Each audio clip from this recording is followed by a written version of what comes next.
کائنات ہست و بود میں نہ کوئی صورت محمدی جیسی ہنسی تھی، کوئی سیرت بھی سیرت محمدی جیسی خوبصورت اور عمدہ نہ تھی۔ ولادت کے ذریعے کائنات کی سب سے زیادہ حسین و جمیل صورت ظاہر ہوئی، اور بعثت کی صورت میں اہل ایمان کو عظیم سیرت ملی۔ کوئی اہل میلاد بنا، کوئی اہل سیرت بنا۔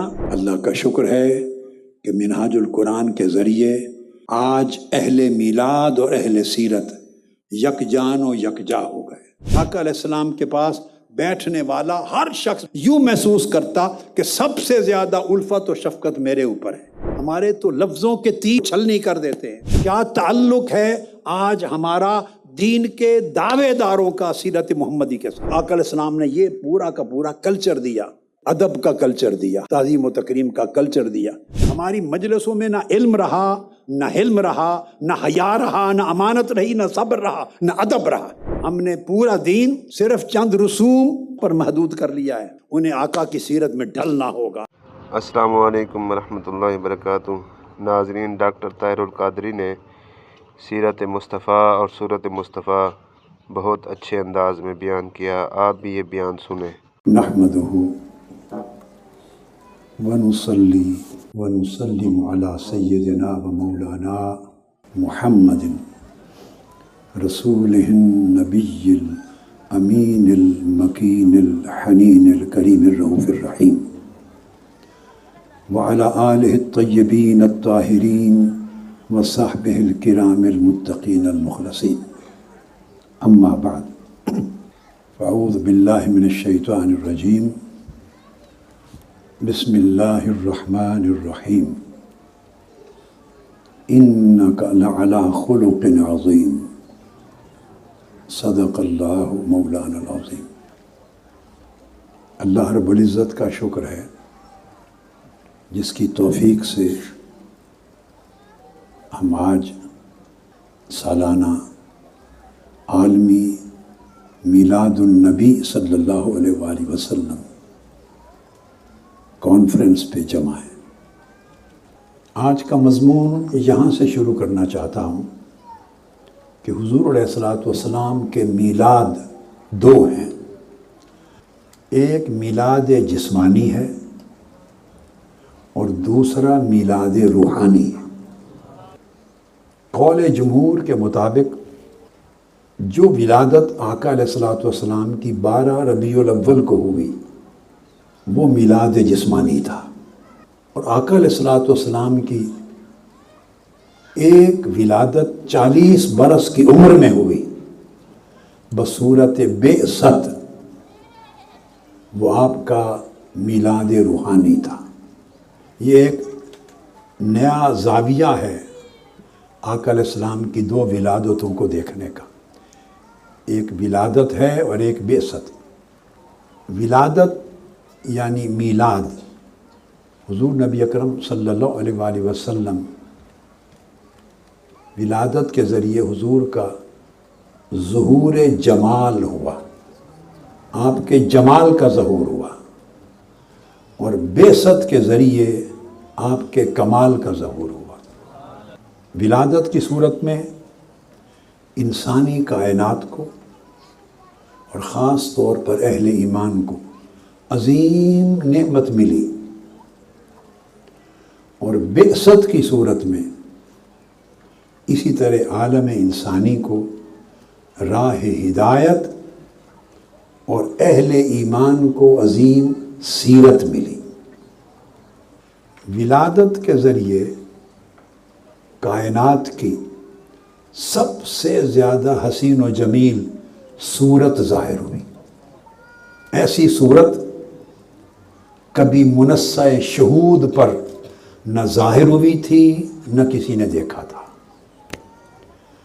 اسی طرح بعثت کے ذریعے کائنات کی افق پر ایک عظیم الشان سیرت ظاہر ہوئی، ایسی سیرت کہ تاریخ بنی آدم نے کبھی نہ پہلے دیکھی نہ بعد میں دیکھی۔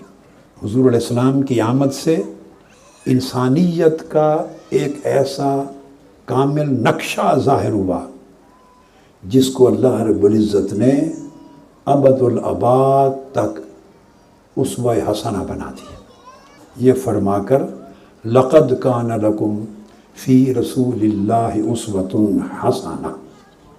اب یہ ذہن میں رکھ لیں، جیسے آقا علیہ السلام کی ولادت ہوئی تو جمال بے نظیر تھا، ویسے ہی آقا علیہ السلام کی بعثت نے بتایا کہ آپ کا کمال بھی بے نظیر تھا، آپ کے تمام افعال و اعمال بھی بے نظیر تھے، اور آپ کے تمام شمائل و خصال بھی بے نظیر تھے۔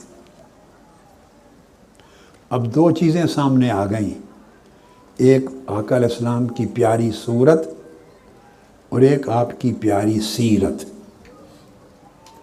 دو میں تعلق کیا ہے؟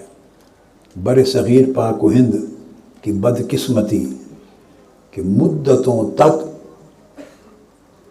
میلاد اور سیرت کے دونوں عنوانوں کو لڑایا گیا، کوئی اہل میلاد بنا، کوئی اہل سیرت بنا، اور ایک کو دوسرے کا منکر ٹھہرایا گیا۔ اللہ کا شکر ہے کہ منہاج القرآن کے ذریعے آج اہل میلاد اور اہل سیرت یکجان و یکجا ہو گئے۔ میلاد اور سیرت کا تعلق کیا ہے؟ میلاد کے لفظ کو میں نے آقا علیہ السلام کی ظہور صورت کے ساتھ جوڑا ہے، اور بعثت کو آپ کے ظہور سیرت کے ساتھ جوڑا ہے۔ دو کے درمیان تعلق یہ ہے کہ صورت سے پہچان پیدا ہوتی۔ آدمی سب سے پہلے جو چیز دیکھتا ہے کسی کی، وہ صورت ہوتی ہے۔ اس صورت کو دیکھنے سے دل میں رغبت پیدا ہوتی، آنکھوں کو ٹھنڈک ملتی ہے، قلب کو رجوع ملتا ہے۔ تو صورت سے ایک پہچان ہوتی ہے، اور سیرت سے وہ پہچان پروان چڑھتی ہے۔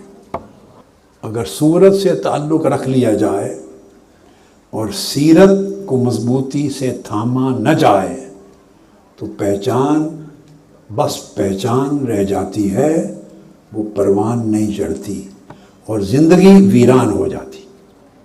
اس لیے صورت سے ابتدائی تعلق قائم ہوتا ہے، اور سیرت اس تعلق کو مضبوطی اور استحکام دیتی ہے۔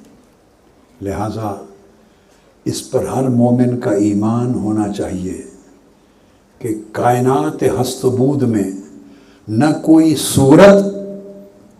صورت محمدی جیسی حسین تھی، اور اسی طرح کائنات ہست و بود میں کوئی سیرت بھی سیرت محمدی جیسی خوبصورت اور عمدہ نہ تھی۔ اب سوال پیدا ہوتا ہے کہ آقا علیہ السلام کی سیرت کو کائنات انسانی کی سب سیرتوں سے زیادہ عمدہ کیوں بنایا گیا؟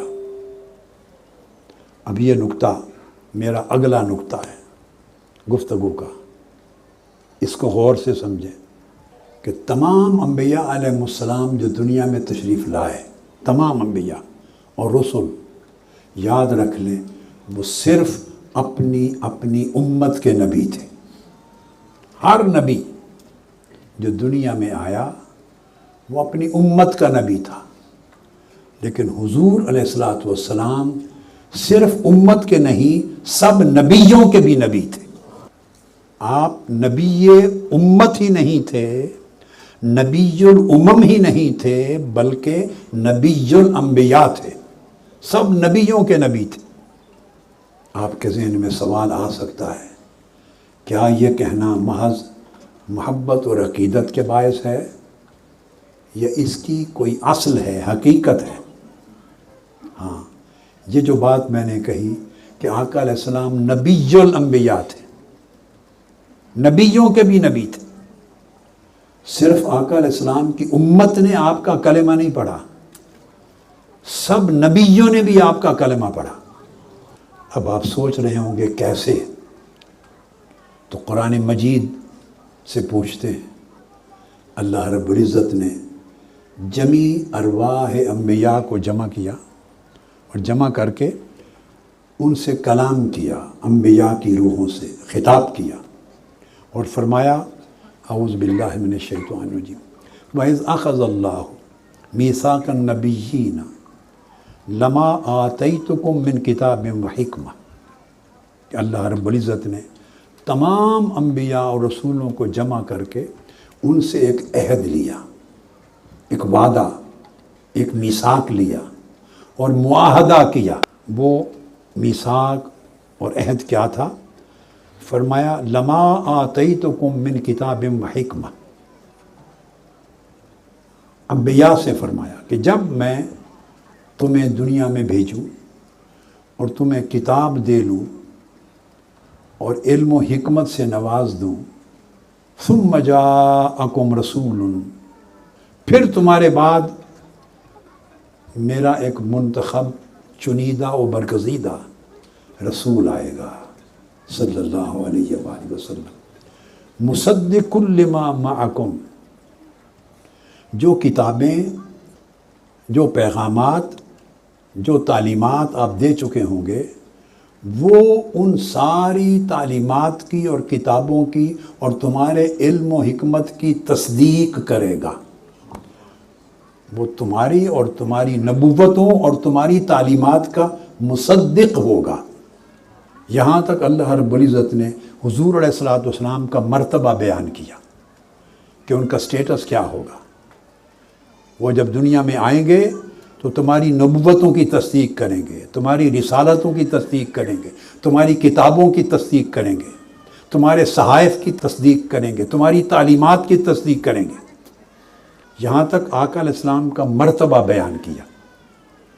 اب آگے حکم دیا اللہ رب العزت نے، تمام انبیاء کو حکم دیا، فرمایا لَتُؤْمِنُنَّ بِهِ وَلَتَنْصُرُنَّهُ، اب تمہارے اوپر واجب ہے کہ تم سب اس نبی پر ایمان لاؤ گے۔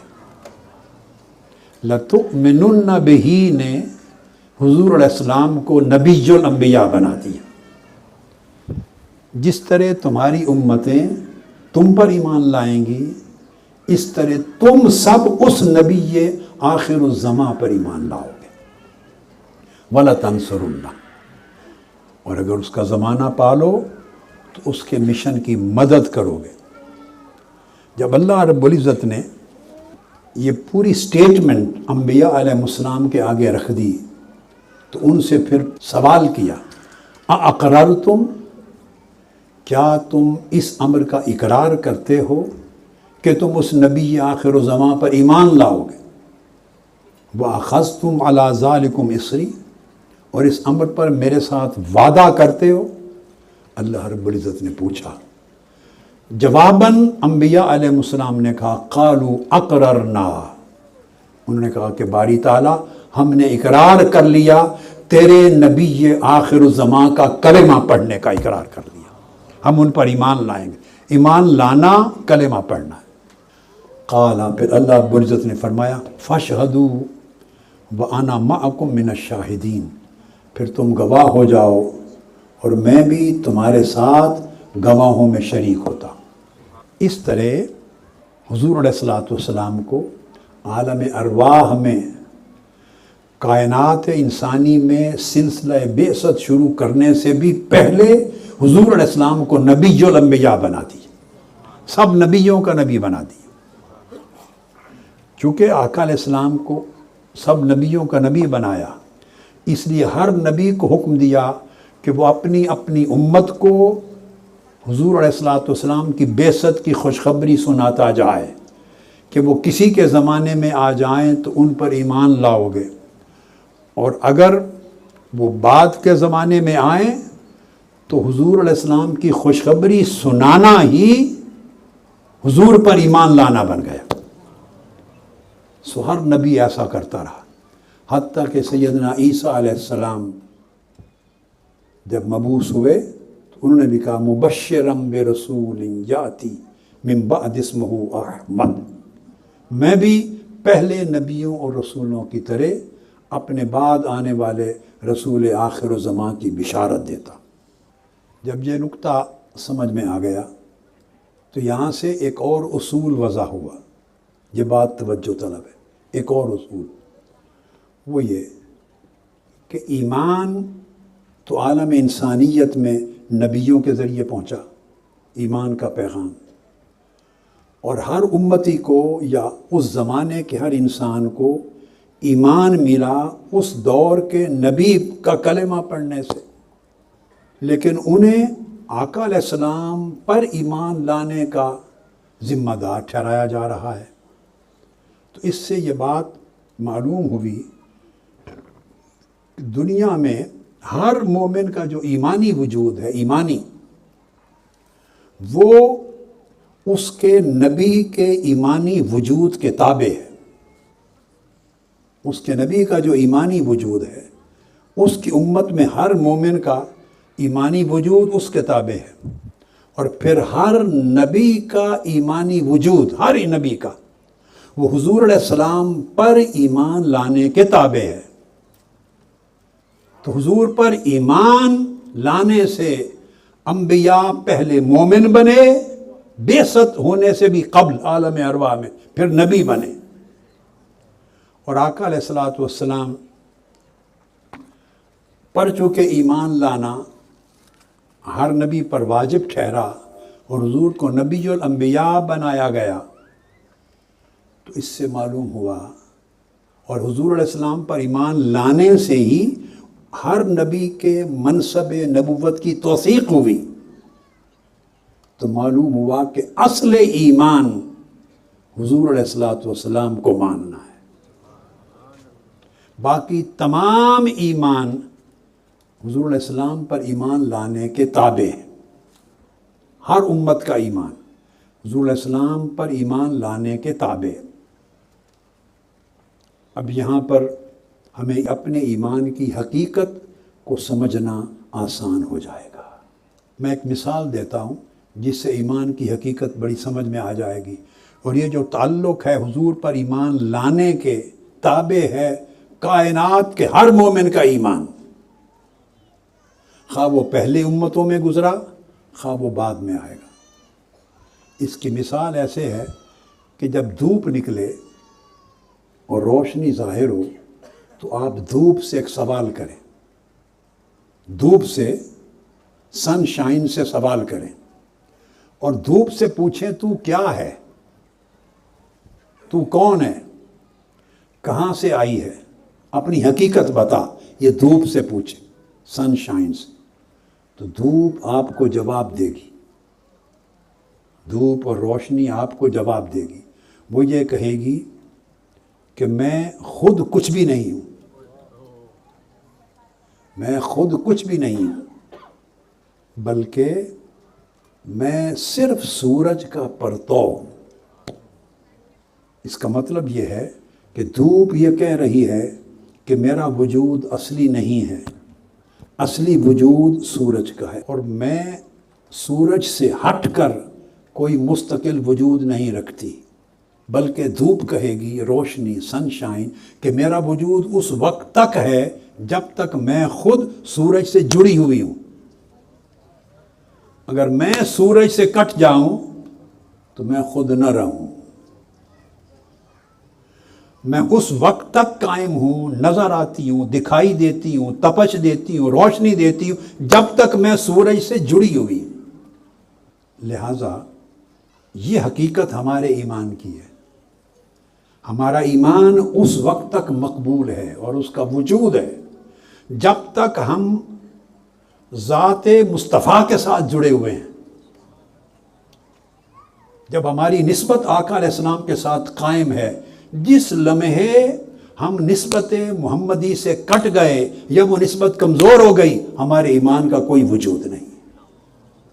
اس لیے چونکہ ہم میں سے ہر ایک انسان کی سیرت کو چمکنا تھا، خوبصورت بننا تھا، عمدہ بننا تھا، اور ہر ایک کی سیرت کو روشنی ملنی تھی آفتاب مصطفیٰ سے، آقا علیہ السلام کی سیرت طیبہ کے سورج سے۔ اولین و آخرین سب کو روشنی، اس لیے حضور علیہ السلام کو فرمایا قرآن مجید نے